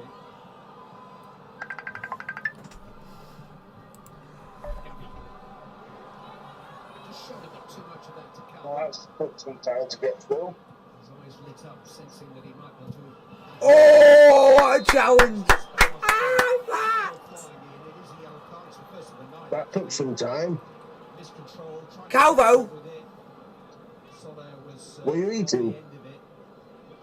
I'm not eating. Well, it was 2 minutes ago on your stream in a red bowl. Not anymore, I'm done. What was it? It was nothing. What was it? Usually I don't say, I'm just going to focus on the game. Yeah, so it was sticky toffee pudding. No, It looked like it. it wasn't. What was it then? Because it looked nice. It was just noodles, that's why I don't say it, because it's just something simple. Noodles? Yeah. It's a bit random, isn't it? Yeah, but What made you have noodles? it's the noodles that you can get like in Tesco, and they're like, you get like curry flavour, you can get chicken and chilli. Yeah, they're in them packets, aren't they? Yeah, I get them. Yeah, but what's made you go and have that? I love them. Is that what you had for your tea? I had that for my... I just had it for during the day because I was streaming, so I thought it's just something to munch on during I'm streaming. Have you had your tea yet? No, I'm having pizza. What, homemade pizza like you normally have? Yes. Oh.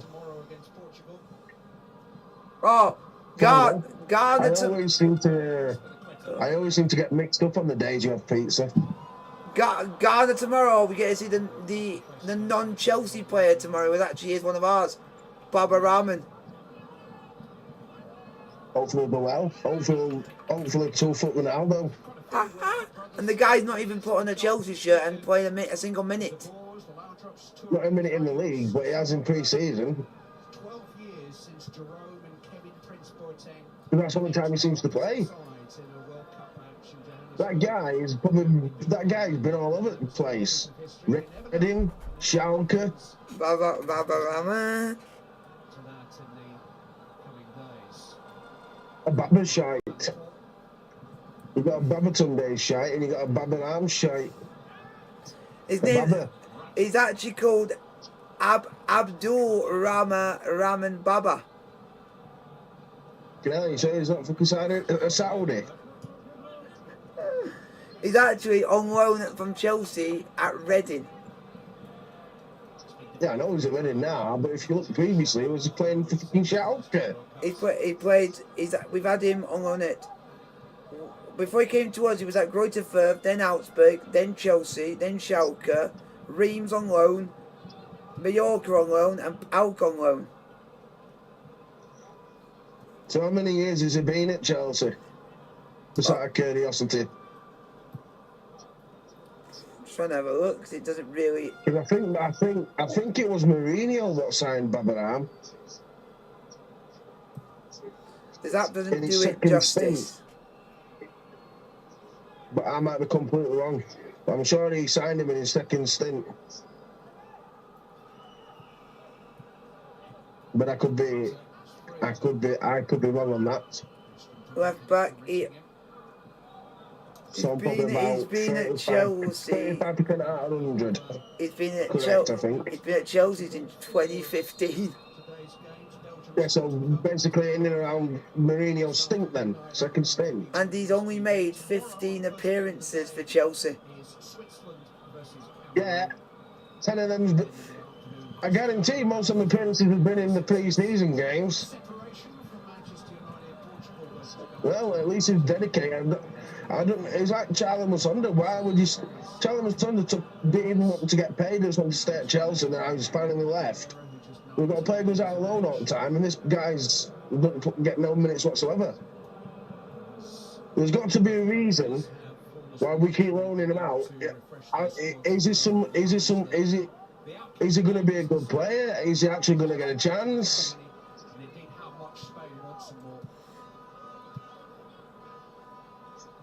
Let's see for Chelsea what is actually out. What is actually? Oh my God! The only time he played for Chelsea was in the 15-16 season. Since then, he's played no more minutes. Yeah. He's literally not. He's actually played. In the league, he made 15 appearances in the Premier League. It's just like that. It's just like that other dude, James, who we've got at AC Milan. Back up, the guy was a talent at Monaco. He didn't live up to it when Maurizio Sarri were there. But we keep loaning him out. Is there something going on with that as well?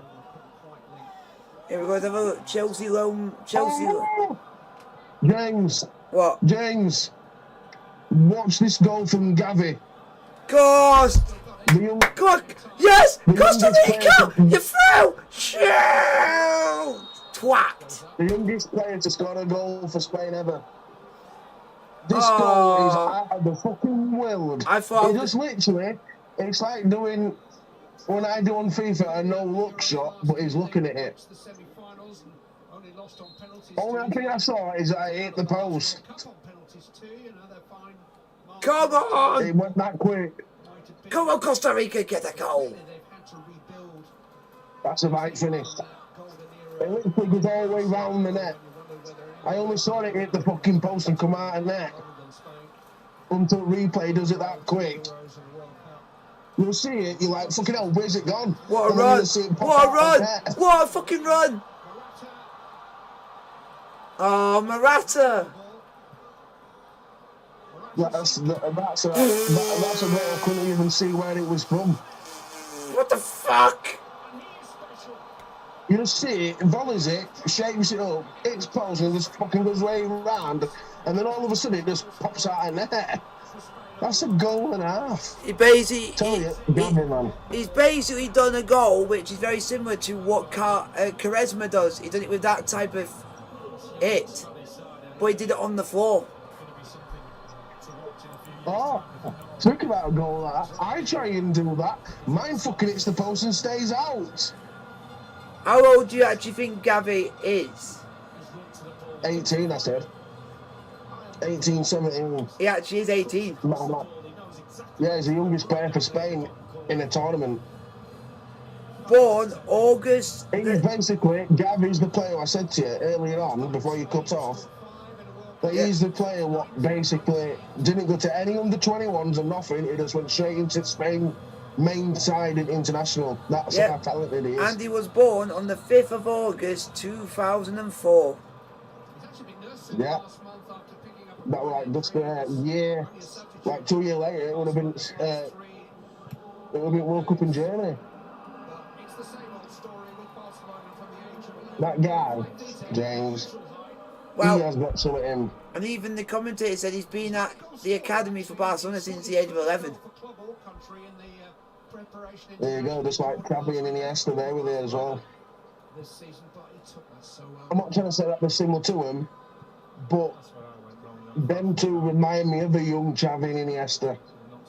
Obviously, Pedro, we know what Pedro's like, but fucking Gavi, man, Jesus, fucking wet. Yeah, everybody compares Gavi to a Xavi, and the Iniesta compares them. Morata still looking for a goal So of his own. I won't compare Gavi to Xavi, but Iniesta, because Iniesta can do stuff what he can do. Yep. So you compare him to that. Pedro is more of a player what sits in.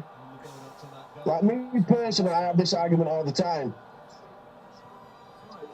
Xavi's an unreal midfielder. He's one of the best passers I've ever seen at touch the ball. Him and Pirlo are the two best. And even ex-Chelsea player Emerson, when he lost in the Nations League final, described Gavi as a player who has huge potential. He's got really big potential. He could be as big as Iniesta, but better in years to come. The guy's a wonder kid.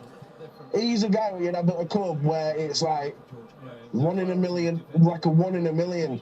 Yeah, this is how good that they got described. He said his dribbling, anticipation, intelligence, vision, passing, first touch, close control, chase of pace, ability to turn quickly to get out of a tight space, and intended counter attacks.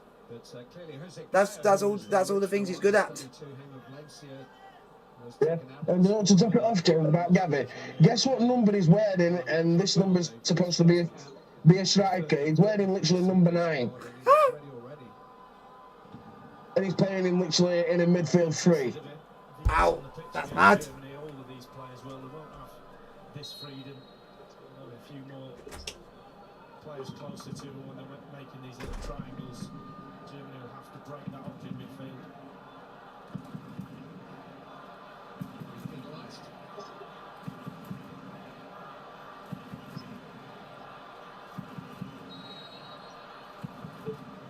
Still 15 minutes to start this to go for Costa Rica. Boston is forward and he is a presence. He's scored some big goals for his country and he's a big man to take on. But do you think Gavi's frightened of him? There we go. Pick on some of your own side.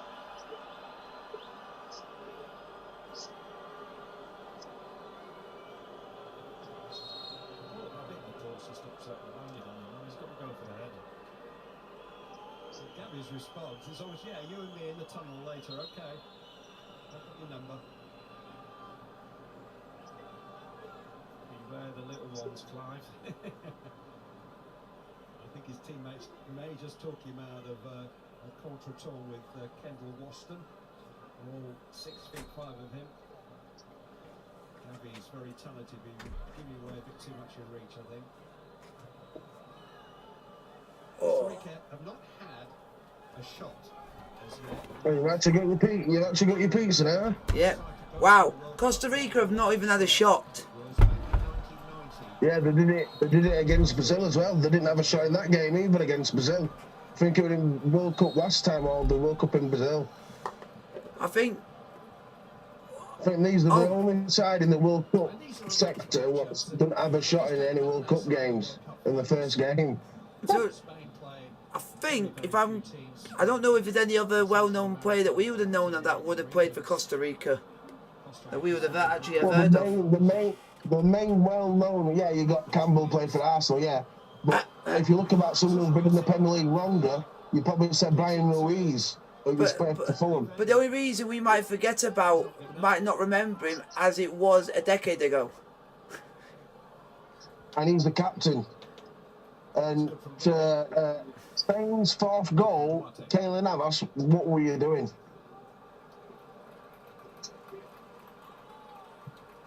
Fucking Gavi, man. Fucking me. Chelsea, can you... You won't be able to pay him, he's got too much of it. Something, please. Ah, here we go. A player that has played for him that's well known, Paulo Wanchop. Paulo Wanchop, tackle him back. The guy who scored the famous goal for Derby at Old Trafford.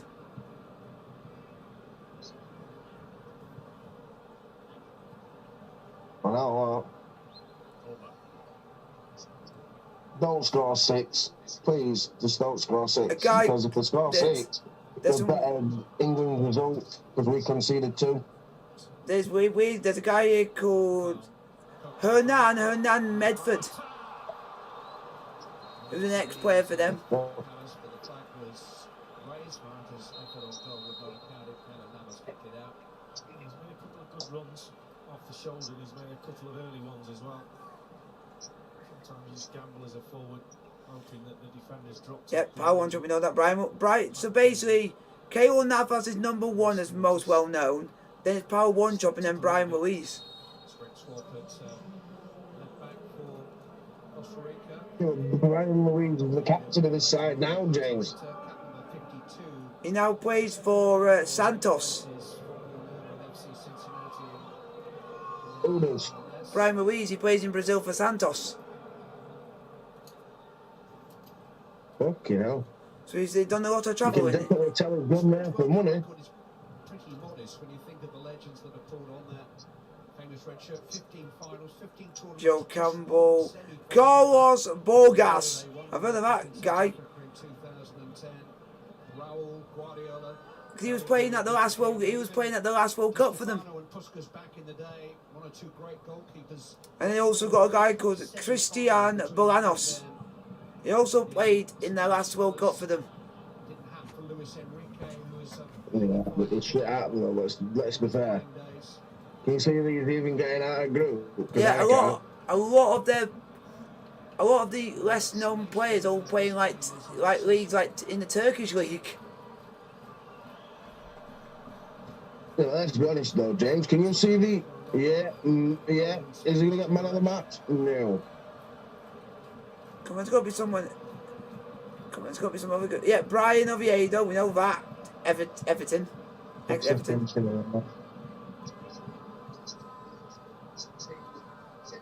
That's just... he is just an audacious and talented fucking player. For this group. Third youngest squad in the tournament.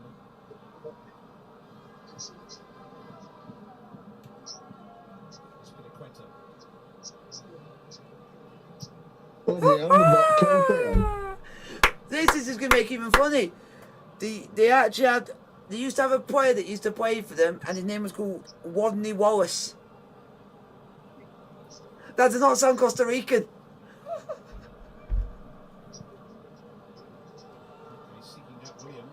Oh, that's hilarious.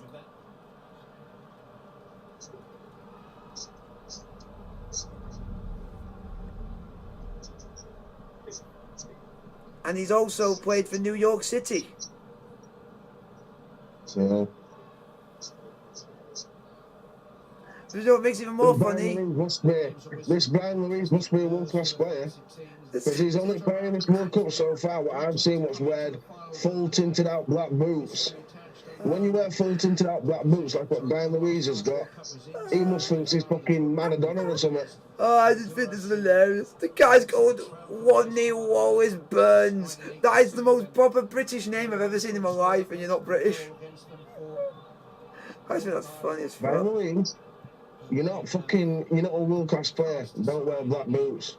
Brian Louise is actually a decent player. Yeah, but it's a thing in football, James. He's literally been You don't see many players wearing full tinted out black boots. This guy's been all over the... He's basically wearing Adidas Coppers, which is arguably one of the best boots ever. It's got the three white lines outside with a big tongue. He's basically got them coloured in and just using them like that. That's fucking nuts. This guy's been all over the place. He's played for Ghent, FC20, Fulham, ESV, Sporting. Brian Louise has been all over the place. And now he's back at the club where he started his career. Which is... They're in the top flight of Costa Rican football, so he actually plays in Costa Rica now.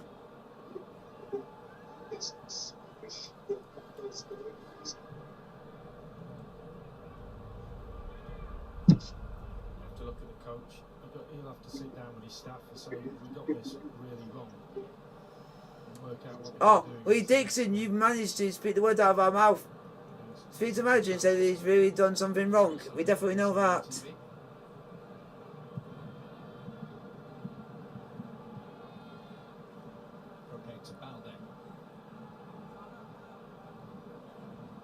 Williams Jr. Oh, Inaki Williams' brother's playing. And Aki, where's he? Where's the main dude, Inaki Williams? The guy who's literally, he's got so much pace that not even the best player in the world can keep up with him.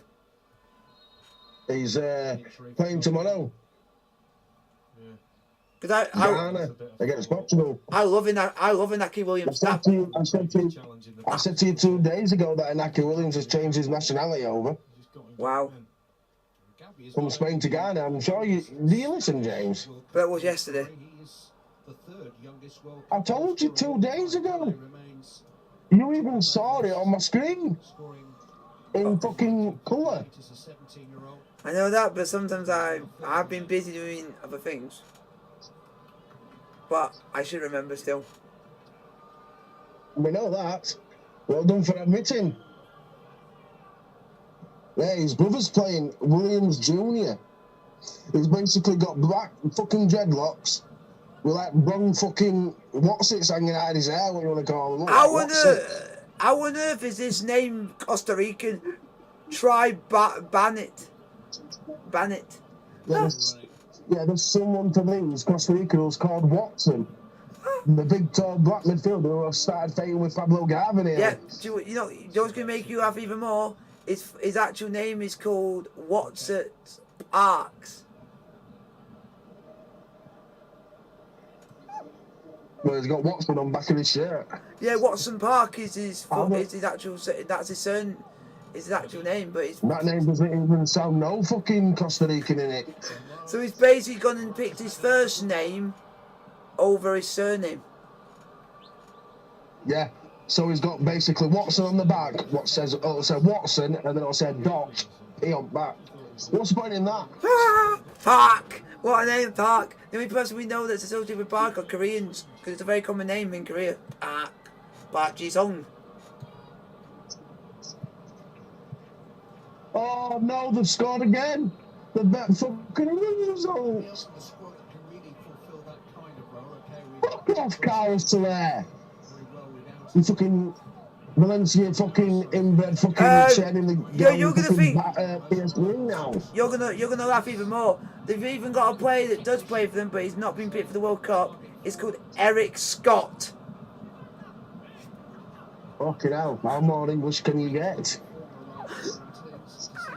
But it's spelled Eric as in like the different ways, like E-R-I-C-K, so it's not spelled how we would spell it.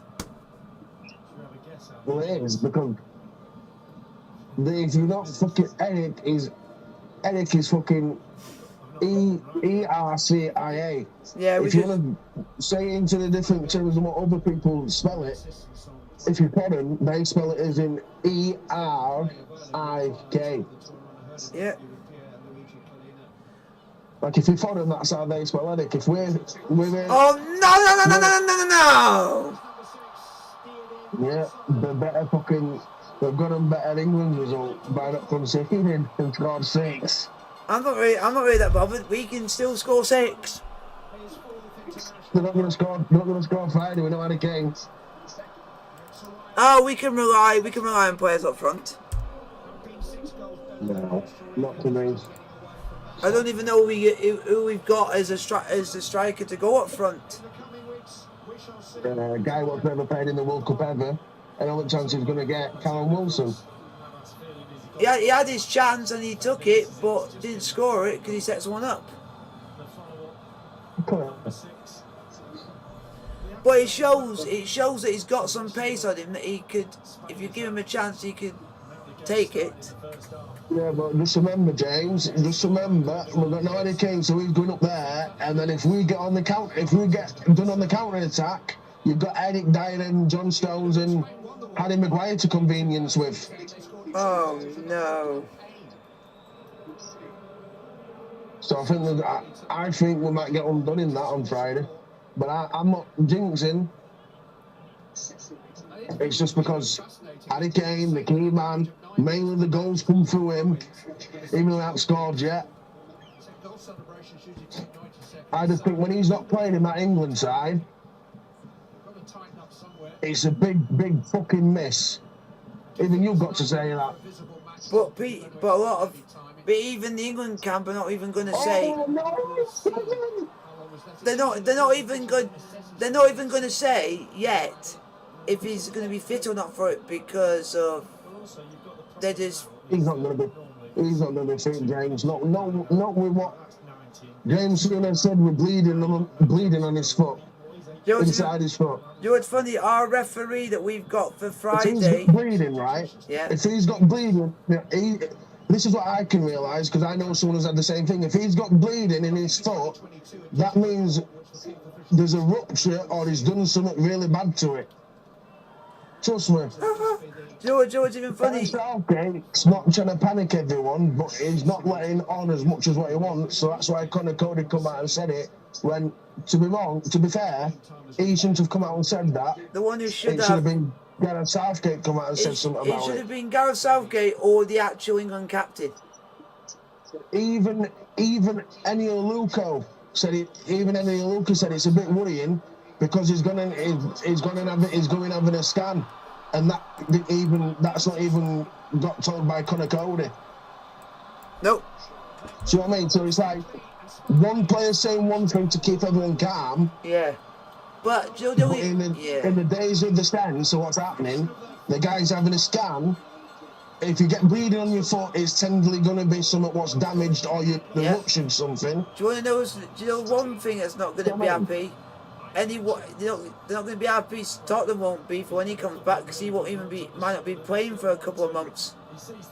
Yeah, but you go back to James. Could you remember when I broke my fifth metacarpal in my hand? Yeah, because you simply punched the wall. He didn't simply punch the wall. He got literally booted. I'm trying to give you an example on something. Do you remember when I broke my fifth metacarpal? Yeah. Do you remember when I told you that I've got bleeding on inside of my hand because of what I've done? Yes. That's what I'm trying to give the example to. If he's got bleeding on the inside of his foot, it's something what's either broke or he's gone and done something serious to his foot. You're gonna laugh at who our referee is. Our referee is called Jesus Venezuelan. Well, we're fucked because Venezuela will back States because it's American, Latin American and all that bollocks, isn't it? And also his name's Jesus. Morata 28, Hierro 29, ahead of them, David Silva, Fernando Torres, Raul, and David. I'd play Eric Dyer against Wales, but I won't play him tomorrow. We saw how good USA was. They just couldn't kill the game off. Yeah, and also Maguire's doubtful. And can I answer this as well? Can you see Harry Maguire catching up to Timothy Weah? Because I definitely can't. Especially in that. Harry Maguire might not even be playing. He's doubtful because he's got a fever. He's ill.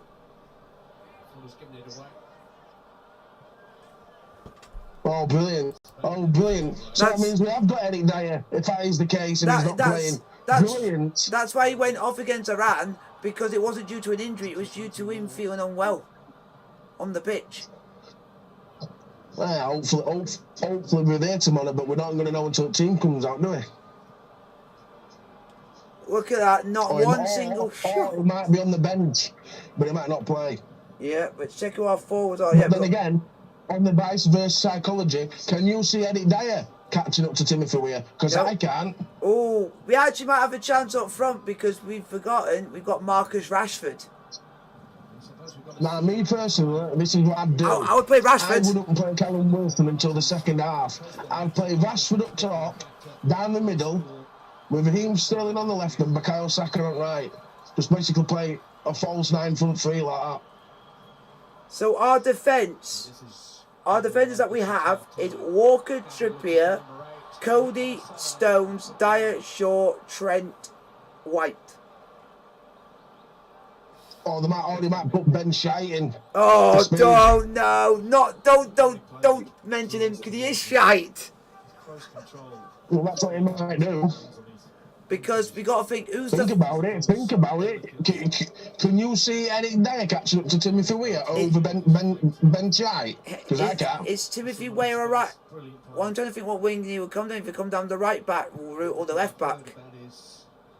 Well, he's a striker, isn't he? So he'll be definitely coming down the middle, which that's going in between the two centre halves. Or if he's trying to set someone up, it'll go on the left side or the right side of even the defender. So he literally plays in that pocket in between the two defenders. Yeah, because usually England, who they This have... is what I'm saying. Yeah, except I think it's going to be hard for Timothy Weah to get through England's midfield because we have Mason Mount there who's quick, who can catch up with him. Yeah, but USA are a better side than Iran. And then put Bukayo Saka on. You got another player who's got speed who can keep up with him. 3 teenagers in the squad. Oh, imagine this having one side. You have we've got a good side, but we have pace. That's the main thing. What I'm trying to say to you is don't underestimate USA. So we're having the middle. I would go with Walker on one side. I actually go with Luke Shaw on the other. Go Connor Cody in the middle with John Stones. That's not going to happen. They'll go favouritism way, won't it? I won't be surprised if he didn't stick to the same back five, but he took Harry Maguire out and put Eric Dyer in. No. We cannot.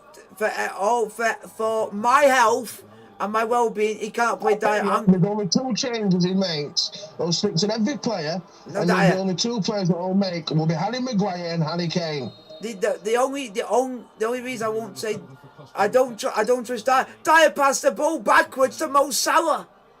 That's why I don't trust him. Well, the favouritism will probably pick him. If he doesn't, I'd be surprised. Then again, James. Then again, they could.